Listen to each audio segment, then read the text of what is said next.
নমস্কার সুধী প্রিয় দর্শক, ভোরের আলো ইউটিউব নিউজ চ্যানেলে আপনাদের সবাইকে স্বাগত। সুপ্রভাত। আজ 18 সেপ্টেম্বর বুধবার। এই মুহূর্তে আবহাওয়ার সবচেয়ে বড় খবর, বৃষ্টি কমলেও দুর্ভোগ কমল না দক্ষিণবঙ্গে, বাড়ছে প্লাবনের আশঙ্কা। দক্ষিণের 10 জেলায় 10 জন সচিবকে পাঠাচ্ছে নবান্ন। যে নিম্নচাপের দরুন বৃষ্টি চলছিল বঙ্গে, সেটি সরে গিয়েছে এই মুহূর্তে ঝাড়খণ্ডে। শক্তি হারিয়ে গভীর নিম্নচাপে পরিণত হয়েছে সেটি। এই মুহূর্তে পশ্চিমবাংলায় সেভাবে বৃষ্টিপাত না হলেও উড়িষ্যা, ঝাড়খণ্ড, বিহারে প্রবল বৃষ্টিপাত চলছে। তাই এই টানা বৃষ্টির হাত থেকে কবে নাগাদ রেহাই পেতে পারে এবং কতদিন এই দুর্যোগ চলতে পারে? বৃষ্টির কারণে একাধিক ব্যারেজ থেকে হাজার হাজার কিউসেক জল ছাড়ছে, ফলে প্লাবনের আশঙ্কাও প্রকাশ করা হয়েছে। তাই আজকের এই ভিডিওর মাধ্যমে আপনাদের জানাবো পশ্চিমবাংলার পাশাপাশি ভারতবর্ষের অন্যান্য রাজ্যের আবহাওয়ার পরিস্থিতি আজ এবং আগামী কয়েকদিন কেমন থাকতে পারে এবং কোন কোন জেলায় বানভাসী হওয়ার কথা বলা হয়েছে, কত হাজার কিউসেক জল ছাড়া হয়েছে, তার সঙ্গে বাংলাদেশ আবহাওয়া দপ্তর কি জানিয়েছে, সমস্ত কিছু পুঙ্খানুপুঙ্খ আজকের এই ভিডিওর মাধ্যমে আপনাদের জানাবো। অবশ্যই ধৈর্য ধরে ভিডিওর শেষ পর্যন্ত দেখতে হবে। দেখে নিন আজকের লেটেস্ট আপডেটে কি জানিয়েছে আবহাওয়া দপ্তর। গত শুক্রবার থেকে টানা বৃষ্টিতে ভিজেছে দক্ষিণবঙ্গের পাশাপাশি উত্তরবঙ্গ। অবশেষে আবহাওয়ার উন্নতি হয়েছে দক্ষিণবঙ্গে। আপাতত ভারী বৃষ্টির সম্ভাবনা একদমই নেই, দেখা যাবে শরতের আকাশ, জানালো আবহাওয়া দপ্তর।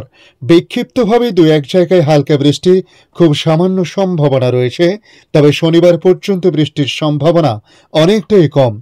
পাশাপাশি উত্তরবঙ্গের পার্বত্য এলাকায় বজ্রবিদ্যুৎ সহ হালকা বিক্ষিপ্ত বৃষ্টিপাতের সামান্য সম্ভাবনা আছে বলে বলা হয়েছে। বাকি জেলাগুলিতে বৃষ্টির সম্ভাবনা একেবারে নেই বললেই চলে। মূলত আকাশ পরিষ্কার থাকবে, কোথাও কোথাও আংশিক মেঘলা আকাশ সকালের দিকে লক্ষ্য করা যেতে পারে। যে নিম্নচাপের দরুন বৃষ্টি চলছিল বঙ্গে, সেটি সরে গিয়েছে এই মুহূর্তে ঝাড়খণ্ডে। শক্তি হারিয়ে গভীর নিম্নচাপে পরিণত হয়েছে সেটি। ক্রমশ ছত্তিশগড় ও মধ্যপ্রদেশের দিকে এগোচ্ছে এই নিম্নচাপটি। বিহার, ঝাড়খণ্ড, উড়িষ্যাতেও আপাতত অতি বৃষ্টির আশঙ্কা রয়েছে। এর ফলে জলাধারে জলের পরিমাণ বাড়তে শুরু করেছে, বিভিন্ন ব্যারেজ থেকে জল ছাড়ার পরিমাণও বেড়েছে। আবহাওয়া দপ্তর জানাচ্ছে, নিম্নচাপের কারণে গত কয়েকদিনের বৃষ্টিতে দক্ষিণবঙ্গের একাধিক জেলায় প্লাবন পরিস্থিতি তৈরি হয়েছে। পরিস্থিতির দিকে সজাগ দৃষ্টি রাখছেন মুখ্যমন্ত্রী মমতা বন্দ্যোপাধ্যায়। দুর্যোগ কবলিত এলাকাগুলি পরিদর্শনে যাওয়ার জন্য দলের নেতা মন্ত্রীদের নির্দেশ দিয়েছেন তিনি। দুর্গতদের পাশে দাঁড়ানোর বার্তাও দিয়েছেন। ঝাড়খণ্ডে বৃষ্টির কারণে মাইথন ও পাঞ্চেত বাঁধের জল ছেড়েছে ডিভিসি কর্তৃপক্ষ। তাতে প্লাবনের উদ্বেগ আরও বেড়েছে বাংলায়। ঝাড়খণ্ডের মুখ্যমন্ত্রী হেমন্ত সোরেনের সঙ্গে ইতিমধ্যে পরিস্থিতি নিয়ে কথা বলেছেন মমতা বন্দ্যোপাধ্যায়। গতকাল মঙ্গলবার বিকেলে মুখ্যমন্ত্রী মুখ্য উপদেষ্টা আলাপন বন্দ্যোপাধ্যায় জানিয়েছেন, প্লাবন পরিস্থিতির জন্য রাজ্যের 10 জেলায় 10 জন সচিবকে পাঠানো হচ্ছে। তিনি বলেছেন, ডিভিসির মাইথন, পাঞ্চেত জলধার ও দুর্গাপুর ব্যারেজ থেকে অত্যাধিক জল ছাড়ার কারণে নিম্ন দামোদর উপত্যকায় প্লাবনের আশঙ্কা দেখা দিয়েছে। এর ফলে দক্ষিণবঙ্গের অনেক জেলায় প্লাবিত হওয়ার আশঙ্কা দেখা দিয়েছে। সেই কারণে দক্ষিণবঙ্গের বিভিন্ন জেলায় প্রধান সচিব ও সচিব পর্যায়ের 10 জন সিনিয়র আধিকারিকদের দায়িত্ব দেওয়া হয়েছে। বীরভূম, পশ্চিম মেদিনীপুর, হুগলি, পূর্ব মেদিনীপুর, ঝাড়গ্রাম, হাওড়া, বাঁকুড়া, পুরুলিয়া, পশ্চিম বর্ধমান ও পূর্ব বর্ধমানে পাঠানো হয়েছে সচিবদের। নিচু এলাকা থেকে সরানো হয়েছে সাধারণ মানুষকে, সেখান থেকে নিরাপদ স্থানে সরানো হয়েছে। আশ্রয় কেন্দ্রগুলিকে প্রস্তুত রাখতে বলা হয়েছে। পশ্চিম বর্ধমানে গতকাল মঙ্গলবার সকালে আবারও জল ছেড়েছিল ডিভিসি।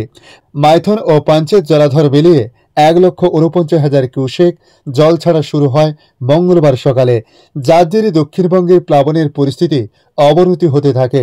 নিম্নচাপের বৃষ্টির কারণে ডিভিসি দুটি জলাধারে জলের চাপ বেড়েছে। মাইথন ও পাঞ্চেত এই দুই জলাধার থেকেই জল ছাড়া হচ্ছে।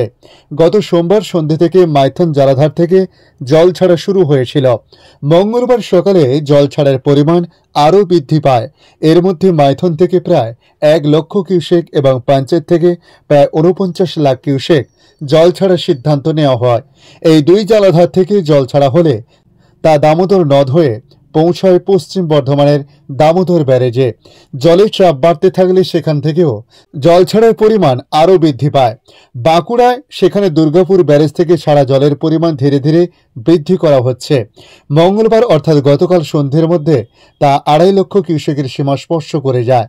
দামোদর তীরবর্তী 4টে ব্লকে ইতিমধ্যে সতর্কতা জারি করেছে বাঁকুড়ার জেলা প্রশাসন। পরিস্থিতি মোকাবেলার জন্য তৈরি থাকতে বলা হয়েছে পুলিশ ও স্থানীয় জনপ্রতিনিধিদের।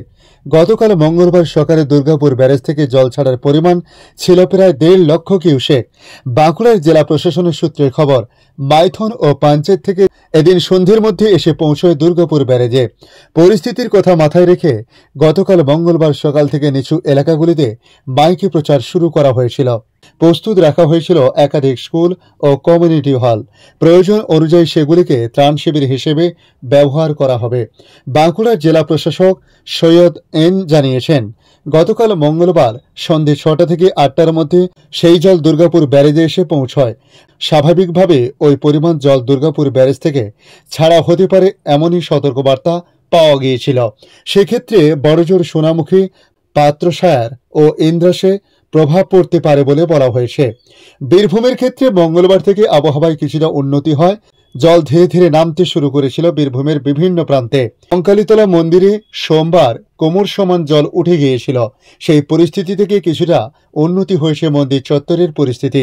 কোপাই নদীর জলও কিছুটা নেমেছে, তবে এখনও উদ্বেগ পুরোপুরি কাটেনি।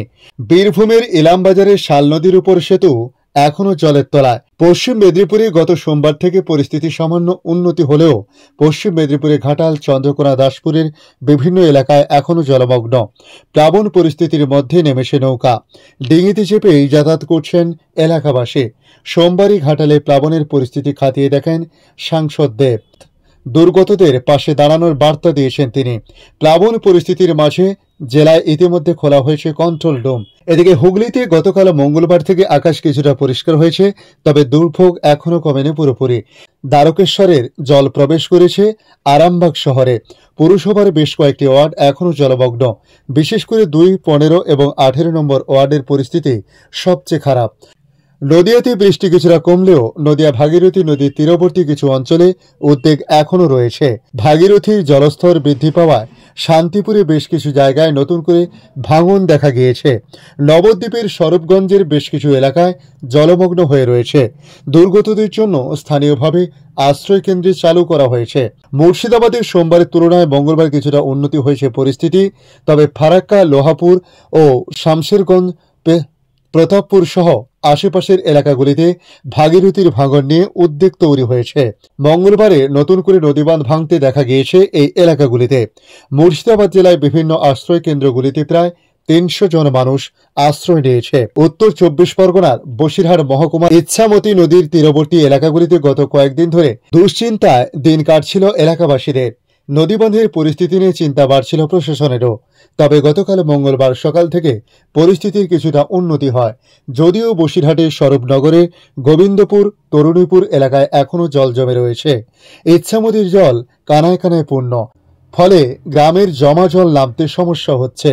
হাসনাবাদেও ইচ্ছামতি তীরবর্তী বরুণহাট এলাকায় জল জমে রয়েছে বনগাঁ মহকুমাতে। দক্ষিণ 24 পরগনার আবহাওয়া উন্নতি হয়েছে। দক্ষিণ 24 পরগনার পরিস্থিতি এখন অনেকটাই উন্নতির দিকে। এদিকে বাংলাদেশ আবহাওয়া দপ্তর তাদের আপডেটে জানাচ্ছে, স্থল ও নিম্নচাপটি বাংলাদেশের সীমানা থেকে সরে যাওয়ায় সারা দেশে বৃষ্টি কমেছে। এই অবস্থায় সোমবার থেকে সারা দেশে গরম বেড়েছে। আগামী 3 দিনে দেশে গরম অব্যাহত থাকতে পারে বলে জানিয়েছে আবহাওয়া অফিস। বলা হয়েছে, আজ দিনের তাপমাত্রা 1 থেকে 3 ডিগ্রি সেলসিয়াস বৃদ্ধি পেতে পারে এবং রাতের তাপমাত্রাও একই পরিস্থিতি থাকতে পারে। এ সময় চট্টগ্রাম ও সিলেট বিভাগের কিছু কিছু জায়গা এবং রাজশাহী, রংপুর, ঢাকা, ময়মনসিংহ, খুলনা ও বরিশাল বিভাগের 2-1 জায়গায় অস্থায়ীভাবে দমকা হাওয়া সহ হালকা থেকে মাঝারি ধরনের বৃষ্টি অথবা বজ্র সহ বৃষ্টি হতে পারে। সেই সঙ্গে দেশের কোথাও কোথাও মাঝারি ধরনের ভারী বর্ষণ হতে পারে। ধন্যবাদ সম্পূর্ণ ভিডিওটি দেখার জন্য। ভালো লাগলে লাইক, শেয়ার, কমেন্ট করবেন।